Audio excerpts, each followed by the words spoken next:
All right, we got Patrick CC. This video got a title change, and I didn't get to read the full old title before, but it grabbed my attention. But this one, even better. Okay, we're talking about Danny Trejo. I guess, you know, how he turned his life around. I don't really know what we're talking about today, honestly, but I'm excited. And we're starting off with Vince McMahon. That is not, which I still haven't watched the documentary.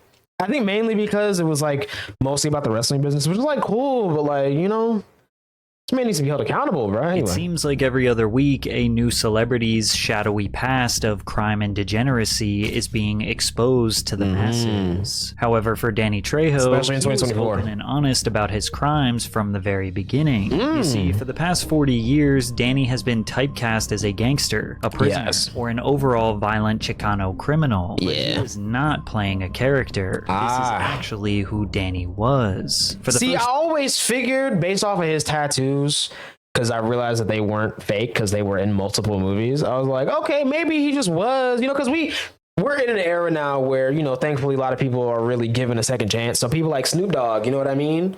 Like he just got his old murder trial like fully expunged or whatever, or like I don't remember what happened, you know.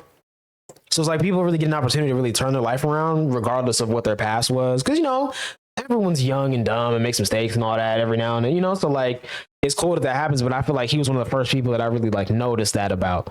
And that's why it's crazy to me that people are acting like Young Thug is gonna like mess up instantly or something and go back to prison or whatever. It's like, bro, multiple other people have been able to turn their life around for the better. You know, I think Snoop Dogg one of the biggest examples, but you know, there's a lot of other people too that came from a life of, you know, gang violence. Vince Staples, you know. Mans was, you know what I mean, doing whatever he was doing not too long ago, and now has a Netflix show that people are begging for a season 2 of. You know, like, there, you know, there's ways you can turn your life around, bro. 27 years of Trejo's life. If you looked at him the wrong way, you might end up in a body bag, which led to him spending most of his days in federal prison. Oh, look, fire though. Like from all the long hair criminals who tried to mask their crimes with movies and money is because of what he did after he got out of prison. When you hear Danny's story, you will be shocked he made it out alive, let alone this successful and beloved. Hollywood could not poison Trejo because he had already been to the lowest point any human could go, and the way he survived this darkness is nothing short of a miracle. Danny Trejo was introduced to heroin at just 12 years old by his uncle Gilbert, who was only 6 years older than Danny. I caught him shooting heroin. I threatened to tell on him if he didn't give me some. My grandfather was a tyrant, and I remember one time I was like, when I was just around about 12, and me and my uncle were standing there, and my grandfather was screaming at us, and I'm like, because I know he's gonna hit me, and I'm almost ready to crap my pants, you know. I'm like, yikes, squeezing, so I won't, because I know he's gonna hit me, and I happen to glance over my uncle, and my uncle is looking at death, death in the face, and he's like, that's crazy, man. He's nodding. Yeah. And I'm like, oh my God, you know, I'm thinking, this is the baddest dude in the world. My grandfather got so mad at my uncle going down like this, that he, and he walked into his room, slammed the door, and I'm like looking at Gilbert, and Gilbert was like,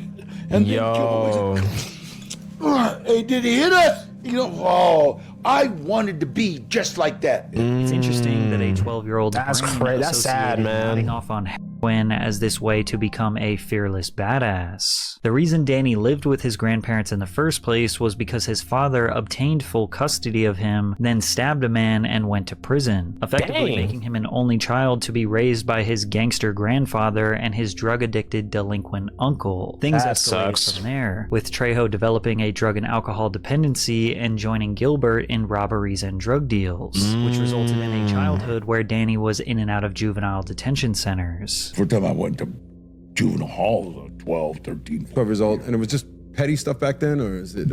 Everything was petty. I mean, just anything you did. You know, you know, fighting and assault, strong arm robbery. Like if you take money from a paper boy, it's strong arm robbery. Give me it, or I'll beat you up. That's strong arm robbery. You know, so you just get in trouble, and that was just the way of life. We just got in trouble. You know, I got thrown out of middle school, Pacoima Junior Middle School. about 11 times for being intoxicated or Yikes. fighting, or because you got a middle school with 4 different neighborhoods in it. So, Yeah. And the gangs. You said you were in a gang, weren't you? Well, Pacoima, I was from Pacoima. I was from this neighborhood. So basically, that's the gang. Although today we associate southern Los Angeles with That is having true. a heavily organized gang culture, back in the 50s it wasn't as organized and official. No. Regardless, Los Angeles was still riddled with very dangerous men who sold drugs, robbed and assaulted people as a means to obtain power and control of the neighborhoods they resided in. From robbing liquor stores with live grenades, drive-by shootings, grenades to is violent crazy. assaults, Danny Trejo just thought this was a normal way to live. 2 sailors, they got shitty with the girl I was with. And so I started fighting, and a fight to me is to win. So I grabbed a bottle and I stabbed them. They were hurt, and I left. And then the cops came, picked me up, and I remember I had on a yellow shirt and a pair of khaki pants. And I put them down and went to bed. They were like just covered in blood, you know. Yo. I remember the cops said, wear that, you know, put me back in the, I went to get some different clothes.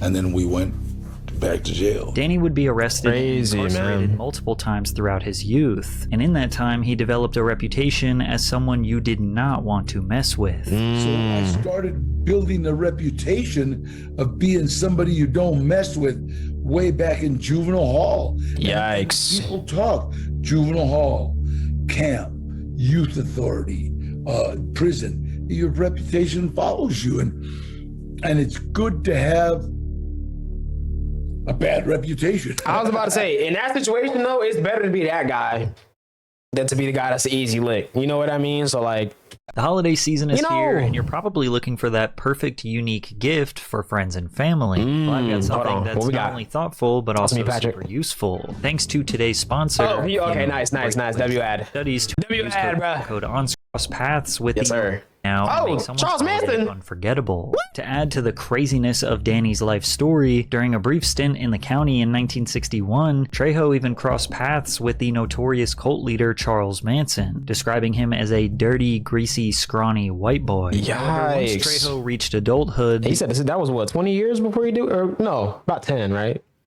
Because he did that in the 70s. I don't know. It's funny. When I was a kid, I was into like learning about serial killers and stuff like that. And then I got older and just was like, I don't really want to know all that.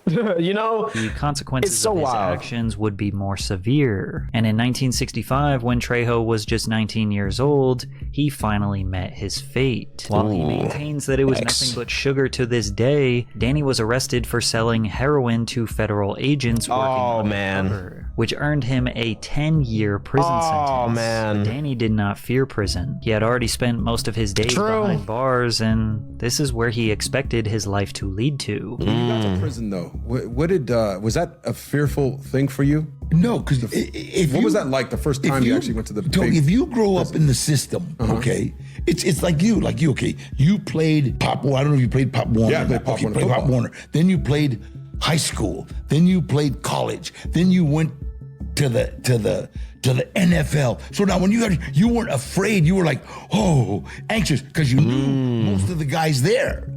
You know, you knew some of the guys on that team. And that's the same thing with, I was in juvenile hall, I was in camp, I was in youth authority. When I got to the bit, what's up, home dog? Crazy.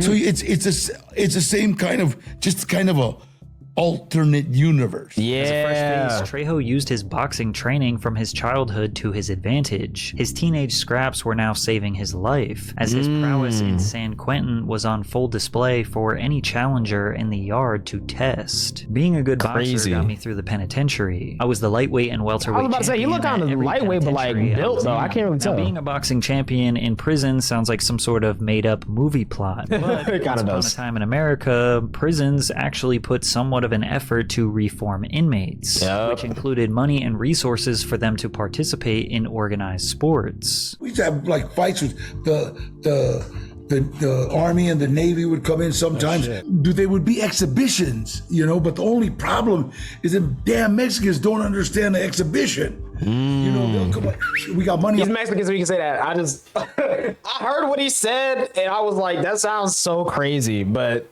on you, Holmes. No, wait, You it's know. an exhibition. It's like when I talk about black people. We got money, Holmes.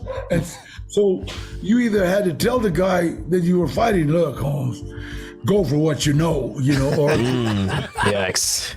surprise him, you know what I mean? If he looked up, surprise him.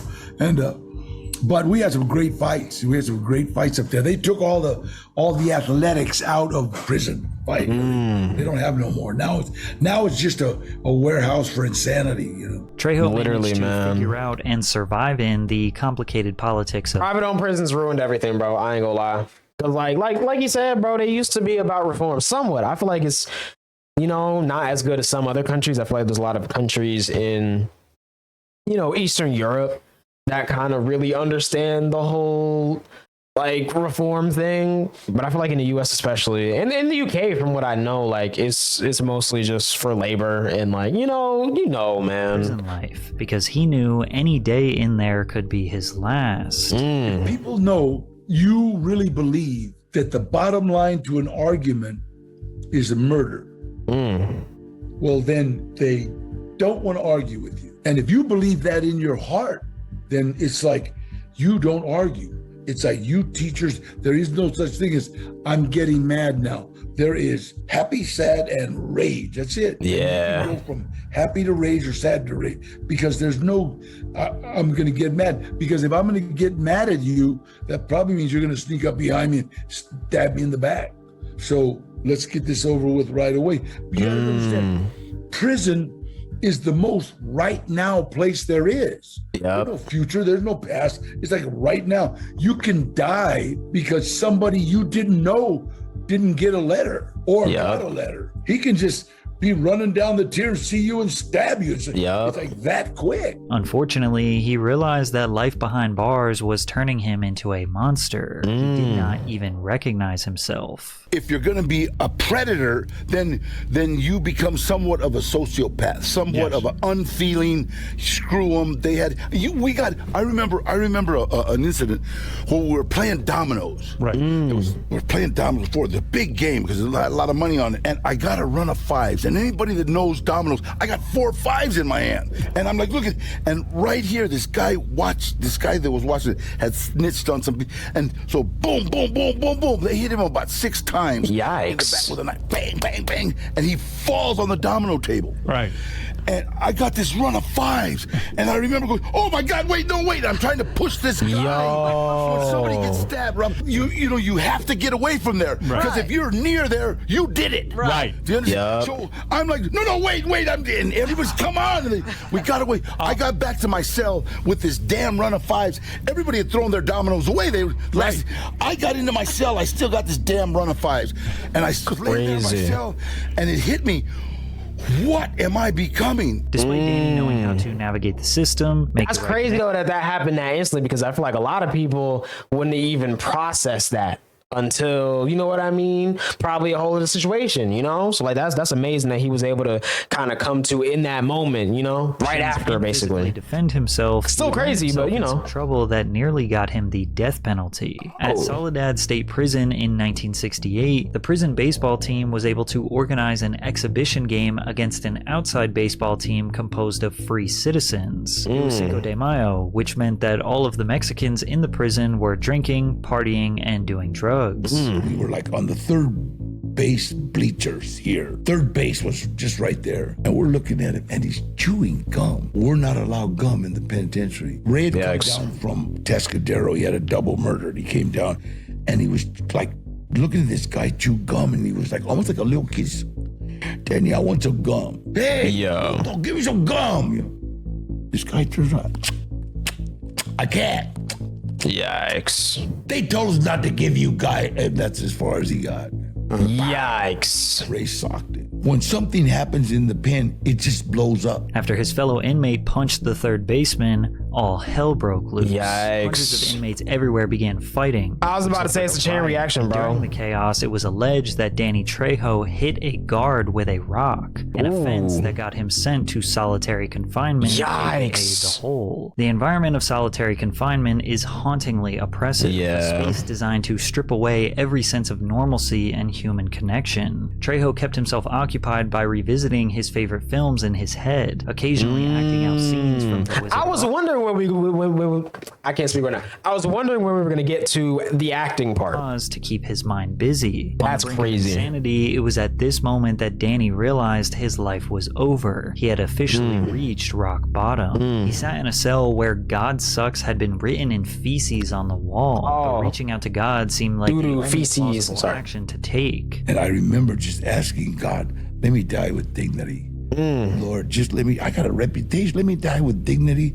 I will say your name every day, and I will do whatever I can for my fellow man. That was my spot. And his prayers were answered in a much better way than he anticipated. None of the 3,000 inmates came forward to corroborate the claim made against him that he threw a rock at the guard's head during a riot. Thus, all charges against him were dropped. Trejo was released for parole in August of 1969. The 25-year-old had no plan and no real prospects for the future, but he was determined to leave 10 years of crime behind him and prove he was worthy of a second chance. He returned to Pacoma, where his uncle Gilbert tried to lure him back into the game as a drug dealer. Trejo refused. He was focused on trying to become a better person and assimilate back into society. As he should, bro. Working odd jobs in junkyards and even started a gardening business. However, he was able to develop a stable income, becoming a drug counselor for recovering addicts at Western Pacific MedCorp, a place where he still works to this day. His life was not sexy, it was not exciting, but it was humble, safe, and much better than being behind bars. Hey, we got to drop the bomb and clap it up, bro. Because that alone is like crazy, bro. Movie star aside, you know what I mean? Bro was really in Spy Kids, like crazy. Straight after being released from prison, Trejo stayed committed to his promise. He remained sober and dedicated his life to helping others. And it was actually because of one of his noble deeds that he accidentally got a Hollywood career in exchange. Danny mentored a young actor that he met at a Cocaine Anonymous meeting, which, if you don't know, are meetings that recovering addicts attend to surround themselves with others who can relate to and provide comfort with their struggles. It's so crazy. I feel like Cocaine Anonymous is the only one that, like, I kind of didn't imagine existed, but like I knew it existed, though I just forgot, you know?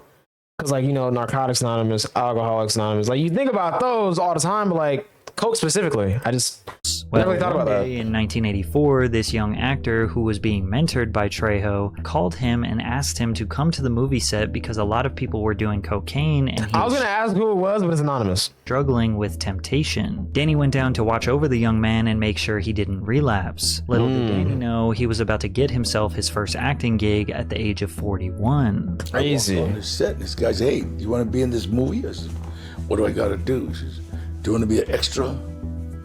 I said, extra what? He says, can you act like a convict? So I shot. You know, it was almost like, you know, this is your life. And I took off my shirt. I got that big tattoo on my chest. I'll never forget. That guy goes like, he goes, wait a minute. He goes, I'm thinking, what kind of stupid gang sign is that? I'm thinking, nah, bro, what he throwing up, bro? I'll never forget. That guy goes like, he goes, wait a minute. He goes, oh, that's funny, bro. I'm thinking, what kind of stupid gang sign is that? You know what I mean? That is funny.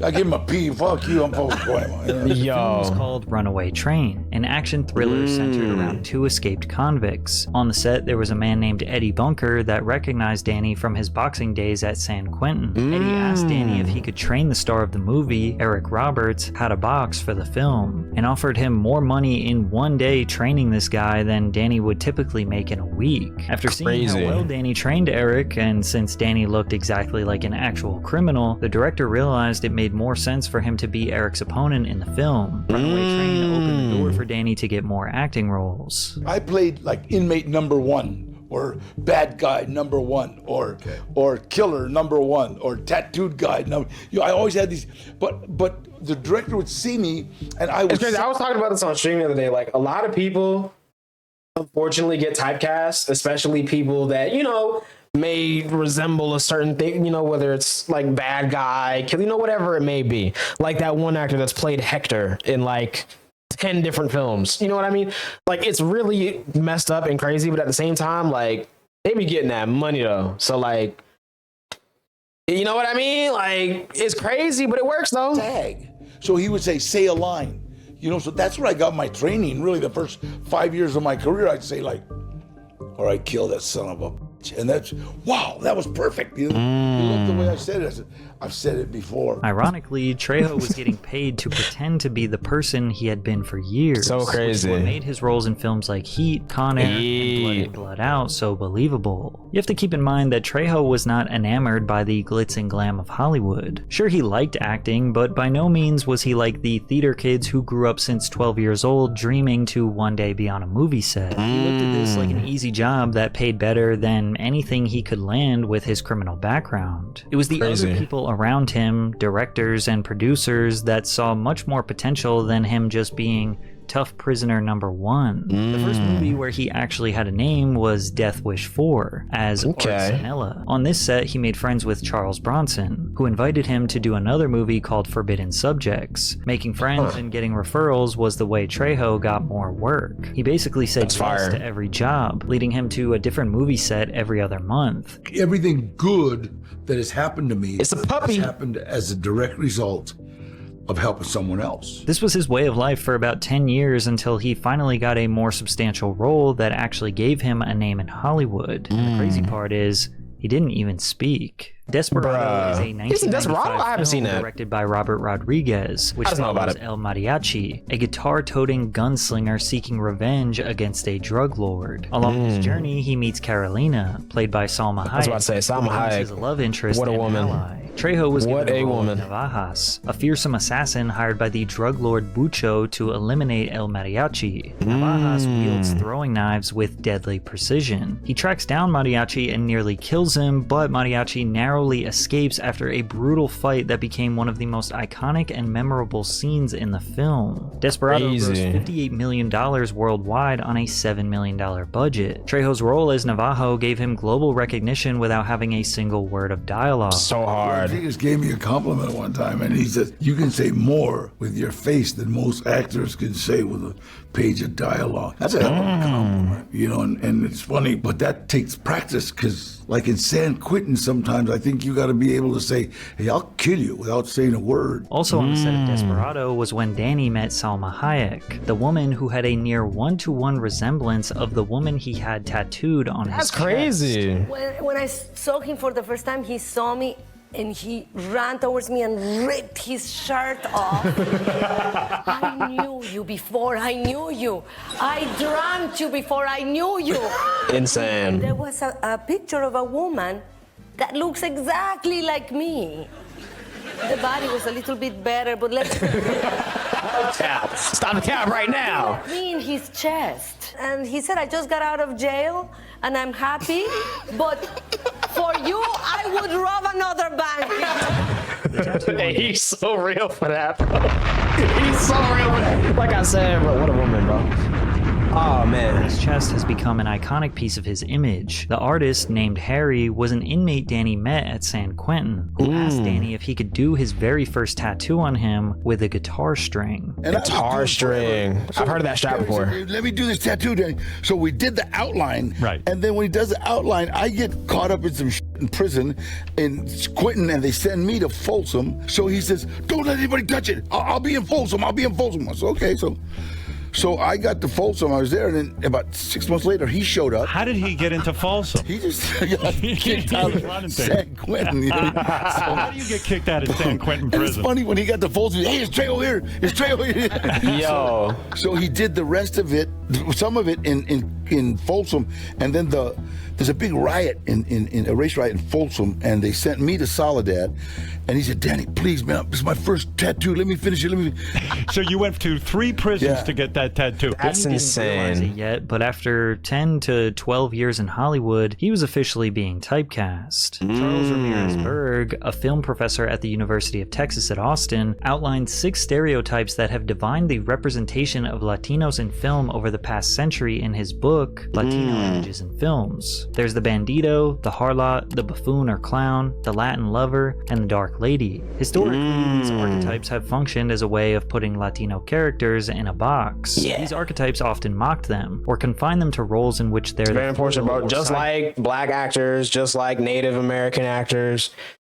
especially Asian actors, it's crazy, bro. Lead. For most of his career, Danny Trejo played the part of the bandito, someone who. Maybe give me started on Middle Eastern actors, bro. I feel like they still be typecasting as like the, you know what? I don't even want to say it, bro. So it's so crazy, bro. Were enough to suggest that he was a bad man, with little to no backstory or dialogue about his life or motivation. However, Trejo does not resent being typecast. The first time. Yeah, like I said, bro, it's messed up, but like at the same, be putting food on people's tables, so like you can't really hate it that much when it's, you know, it's one of those like unfortunate, but it's one of those fortunate evils, you know, like it sucks, but like it still does good, even though it's also doing harm. You know, it's weird. I was ever really double-edged sword. She says, Danny, don't you think you're being typecast? Oh, what do you mean? It's what? Well, you're always playing the mean Chicano dude with tattoos. And I thought about it, and I said, well, I am the mean Chicano dude with tattoos. Go with what you got. You know what I mean? So I wouldn't make a good car salesman. Buy this or I'll kill you. Yo. In fact, throughout his career, Danny has purposely gone out of his way to take the role of the bad guy with the stipulation that they have to die or go to prison to illustrate to the audience the potential consequences of living a drug and crime-ridden life, which is quite literally the exact opposite of the contracts that The Rock and Vin Diesel have, where they can never lose a fight and they can also never die. Trejo officially holds the record of the most on-screen deaths of any actor, surpassing Christopher Lee's record with 65 deaths to his name. However, Robert Rodriguez felt it was finally time to show the world the honest, humble, and inspiring man Trejo could be. This is when we get to Spy Kids? Was portrayed in possibly his most iconic role of his entire career. Spy Kids is a family action adventure film that follows I gotta watch that again, bro. I ain't gonna lie. Cortez, two kids who discover their parents are retired spies and must save them when they're kidnapped by a madman named Floop. The film blends comedy, high-tech gadgets, and thrilling action in a kid-friendly format. Danny Trejo's character, Machete, is Carmen and Junie's inventive uncle. Machete became a fan favorite for his resourcefulness and tough persona. Thank you for letting us stay here while we ponder our parents' terrible fate. If you were a Cortez, I wouldn't be doing this much. So family does mean more to you than money. Family. No. Low key, he's exactly who Vin Diesel thinks he is, bro. Respectfully though, you been hey.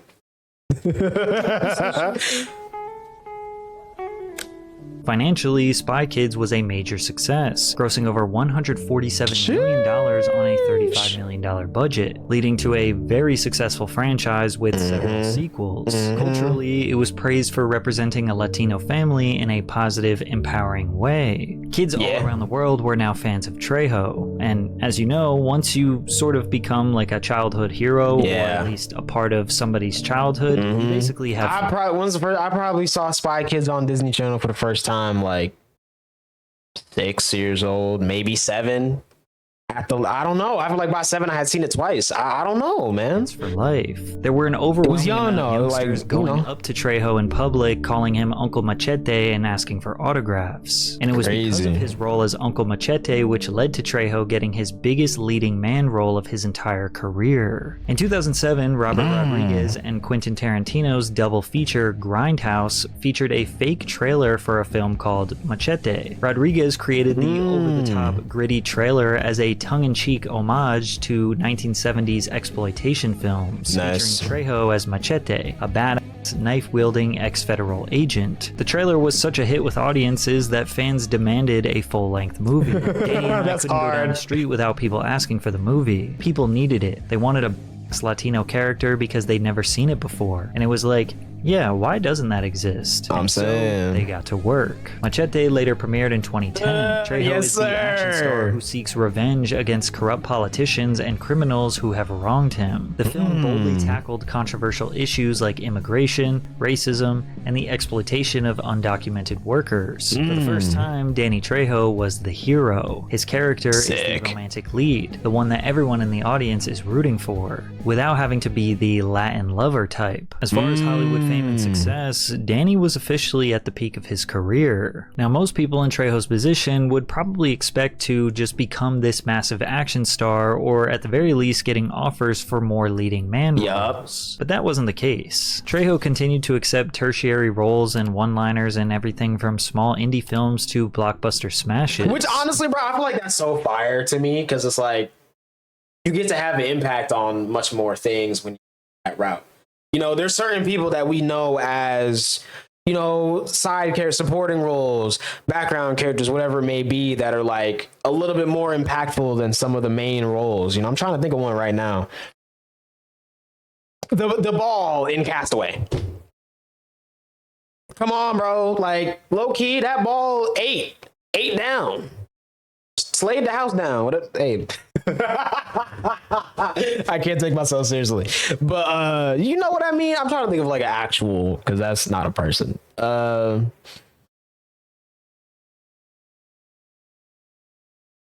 There's some. I can't think of any examples right now, but there's definitely some examples for sure of like supporting roles or background characters that are much more impactful in memory, like looking back, you know, after watching the movie, whenever you're, you know, there's certain roles that kind of stick out a little bit more. Like, okay, the homie Leamy, shout out Leamy, Glenn Coco, bro, from Mean Girls, low key, just as iconic, if not more iconic than Regina George, you know?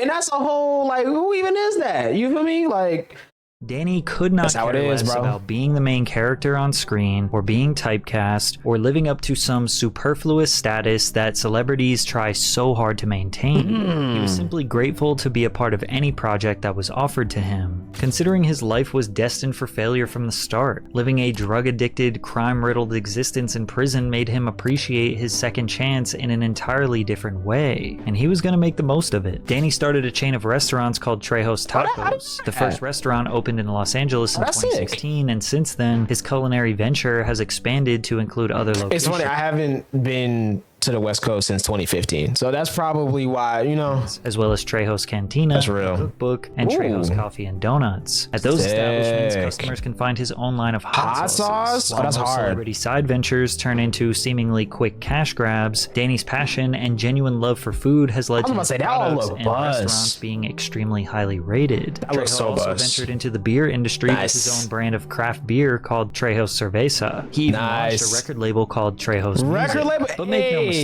despite Danny indulging in the fruits of his labor, that's awesome, he bro. has remained humble. Just a few years ago, he saved a baby from an overturned vehicle. He was nearby when a car got into an accident and the 75-year-old ran over to help the victims. Yo. The only thing that saved that little kid was his car seat. Honest to God. A villain in the movies, but a hero in real life. Hollywood and social status mean nothing to Danny Trejo. Even though he enjoys acting, he feels it's just a job that allows him to provide a decent life for his three kids. Honestly. Today, at 80 years old, he's grateful 80, to be safe and 51 years sober. My grandma's turned 80 this year. He still remains a drug counselor for others struggling with addiction to this day. That genuine authenticity is what makes people want to work. I feel like I've seen this picture before, bro, and I love stuff like this too, especially whenever it's someone that's typecast as a bad guy. Because, like, look at this guy.